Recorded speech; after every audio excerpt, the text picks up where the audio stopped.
1941. The Japanese war machine is consuming Southeast Asia at a terrifying pace.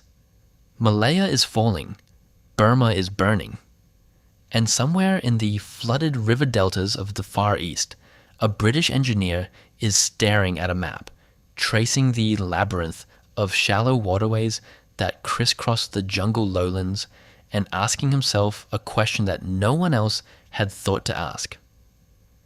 What if the boat could fight from beneath the surface?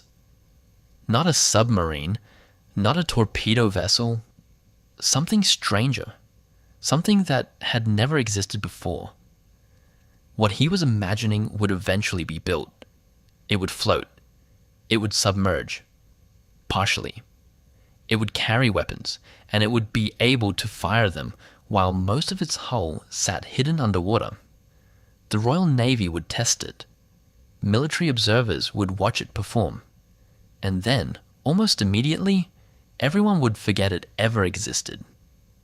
The Praying Mantis.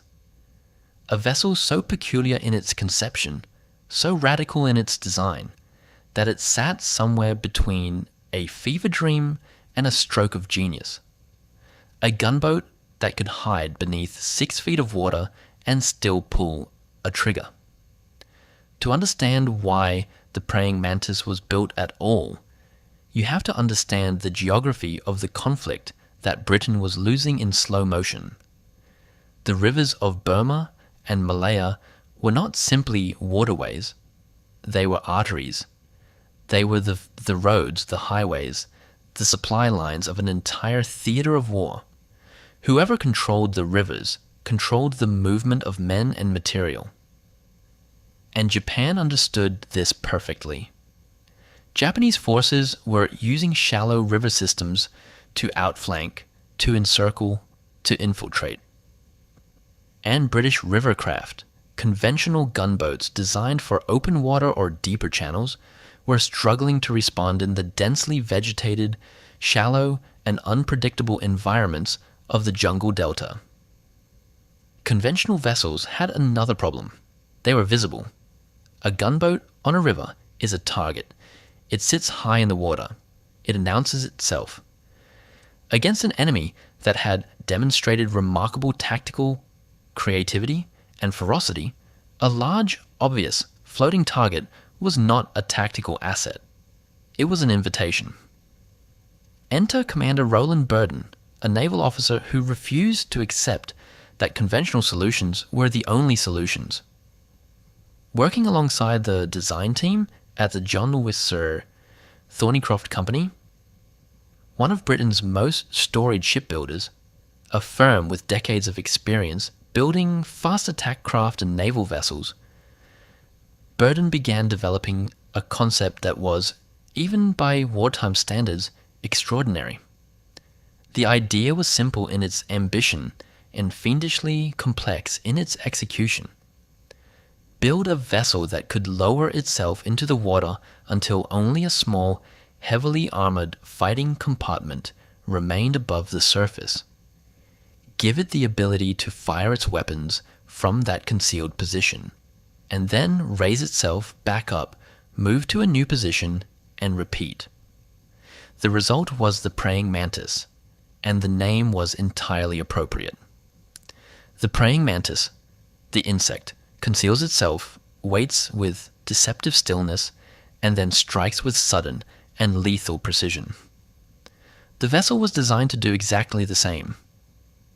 The engineering behind it was as unconventional as the concept itself.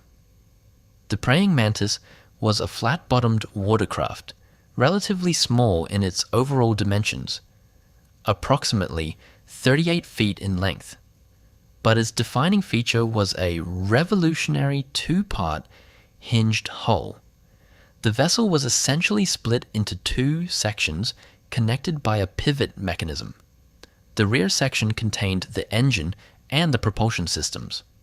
The forward section, the fighting compartment, could be hydraulically lowered on its hinge, allowing it to descend into the water while the crew inside remained in an enclosed, sealed position. When fully submerged in this fighting configuration, only the very top of the forward compartment would remain above the waterline, presenting an extraordinarily low profile to any enemy observer on the riverbank. The armament was designed to match this unusual fighting posture. The Praying Mantis was fitted with twin .3 03-inch Vickers machine guns, mounted in a position that allowed them to be fired even when the forward hull section was partially submerged. The guns were aimed and operated by the crew within the sealed compartment using a periscope-based sighting system.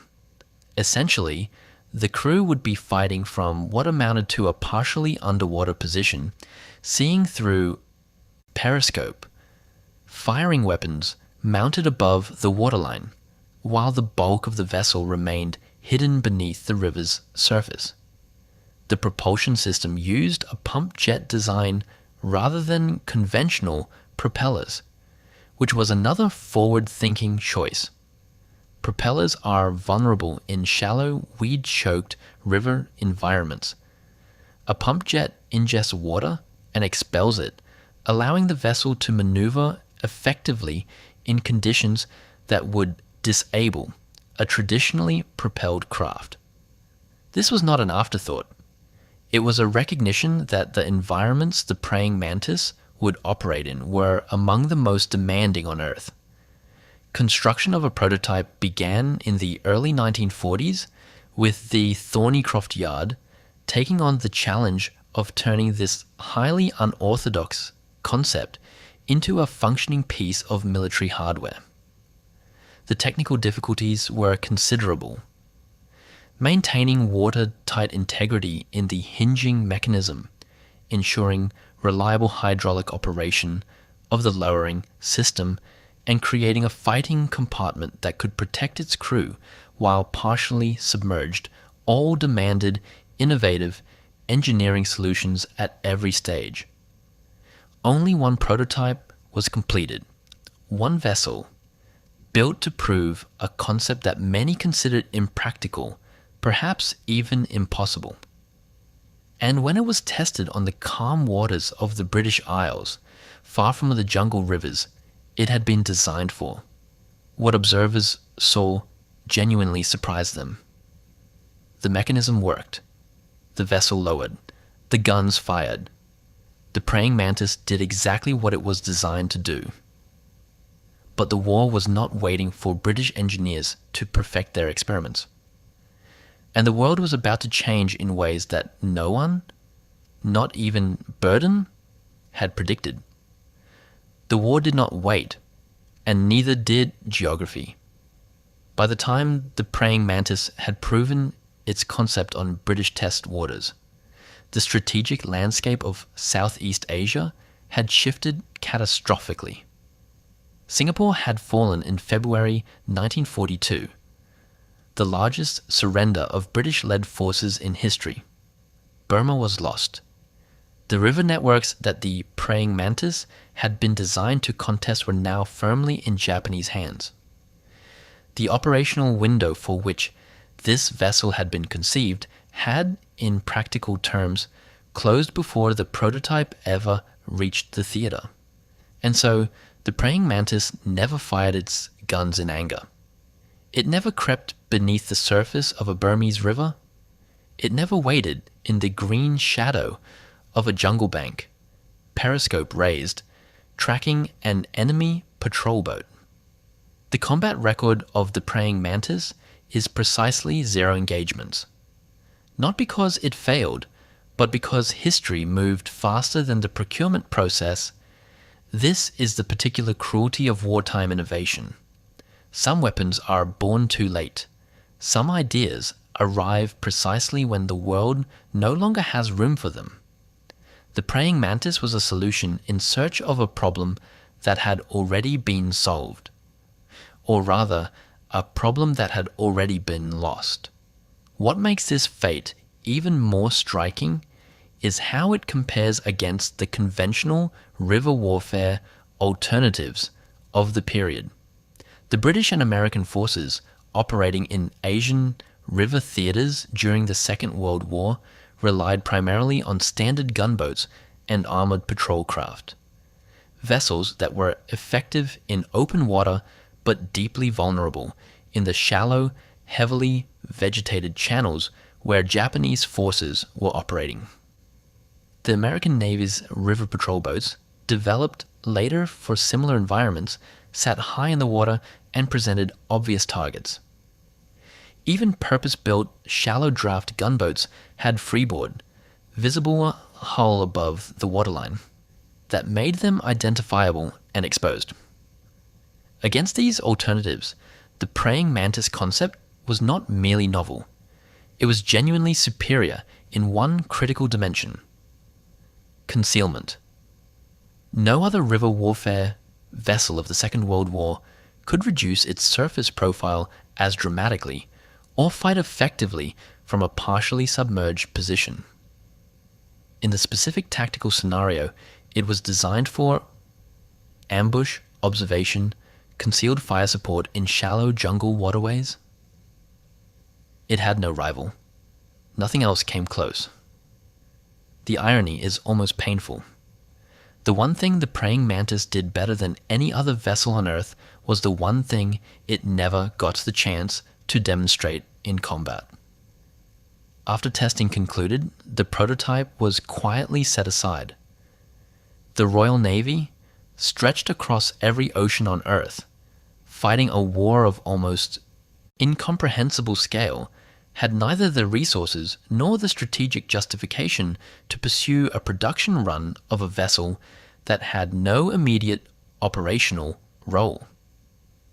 Commander Burden's creation was evaluated, filed, and forgotten. The single prototype, that one extraordinary machine, did not survive the post-war years. It was not preserved. It was not put on display in a naval museum as a monument to wartime ingenuity. It was scrapped, dismantled, reduced to raw material, as so many singular pieces of military history have been. The document survived: technical drawings, evaluation reports, observer notes. These exist in the archival record, enough to reconstruct what the Praying Mantis was and what it could do. But the machine itself is gone. And with it went one of the most genuinely original ideas in the entire history of riverine warfare. Why was it forgotten? Partly because it never fought. Weapons that never see combat rarely find their way into the popular historical record. There are no veterans with stories, no after-action reports, no dramatic engagements to anchor the memory. The Praying Mantis exists in the historical record as a prototype, a curiosity, an experimental footnote rather than a weapon of war. And footnotes, by their nature, do not tend to be remembered. But perhaps the deeper reason is this: the Praying Mantis was a weapon designed for a very specific kind of war. Ephilecti, patient, concealed, guerrilla-natured riverine combat. At a moment when the dominant military imagination was focused on steel fleets, strategic bombing, and industrial-scale destruction. It was subtle in an age of overwhelming force. It was clever in an age of power, and clever in 1942 was not always what anyone wanted. One vessel, one prototype, never fired in anger, now gone entirely. And yet the concept, a fighting craft that hides beneath the surface of shallow water and strikes from concealment, is one that military designers would return to in various forms for decades to come. The Praying Mantis may have been forgotten, but the question it asked has never quite gone away. If history's most extraordinary forgotten machines are the kind of thing that keeps you awake at night, subscribe. Because there are more stories like this one, and most of them have never been told.